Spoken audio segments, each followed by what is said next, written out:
નમસ્કાર દર્શક મિત્રો, હું છું પરમાર અમીશા. તમે જોઈ રહ્યા છો લોક સામના ન્યૂઝ. તો જોઈએ આજના સમાચાર. પ્રાપ્ત વિગતો અનુસાર શહેરા એસ.જે. દવે હાઈસ્કૂલ ખાતે અભ્યાસ કરતો એક વિદ્યાર્થી પરીક્ષામાં 5 મિનિટ મોડો પડતા તેને શિક્ષિકાએ ઠપકો આપી માર માર્યો હતો અને ઘરે પાછો જતા રહેવું કહ્યું હતું, જેના પર વિદ્યાર્થીએ 5 જ મિનિટ મોડો પડ્યો હોવાનું અને તેનું કારણ આપવા પ્રયત્ન કર્યો હતો. તેથી શિક્ષિકાએ ઉશ્કેરાઈને તેનું ગળું દબાવી દીધું હતું, જેને પ્રતિક્રિયા અને સ્વબચાવમાં વિદ્યાર્થીએ બહેનને થપ્પડ મારી દીધેલ હતો.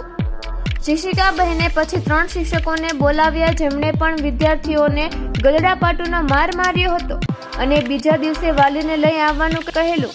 બીજા દિવસે તેના વાલીની હાજરીમાં એક શિક્ષકે આતંકવાદી શબ્દનો પ્રયોજન કર્યું હતું. ઘટનાના દિવસે જ વિદ્યાર્થીના વાલીએ શહેરા પોલીસ સ્ટેશન ખાતે FIR નોંધાવવા માટે અરજી આપેલ હતી, પરંતુ તેની ફરિયાદ નોંધાવવામાં આવી નહોતી. ત્યારબાદ શિક્ષકોએ મળીને પોતાના બચાવમાં ઘટનાના આધારે 3 દિવસ પછી વિદ્યાર્થી, તેમના વાલી સહિત સમાજના આગેવાનો તેમજ અન્ય 15 થી 20 અજ્ઞાત ઈસમો વિરુદ્ધ ઉપજાવી કાઢેલા વાતો બનાવી અને અરુધ તેમજ કટ કરેલ વિડીયો બતાવી ફરિયાદ નોંધાવી દીધી હતી. પોલીસે પણ તેમની ફરિયાદ નોંધી લીધી, જ્યારે વાલીની અગાઉથી તેમજ સત્ય ઘટના આધારિત ફરિયાદ નોંધી ન હતી.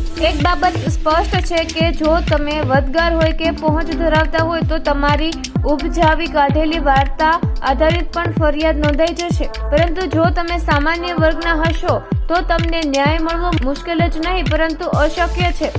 સમગ્ર ઘટના તેમજ બનાવની દરેક જગ્યાના વિડીયો ફૂટેજ જો તટસ્થ તપાસ થાય તો વાસ્તવિકતા સ્પષ્ટ રીતે સામે આવી શકે છે.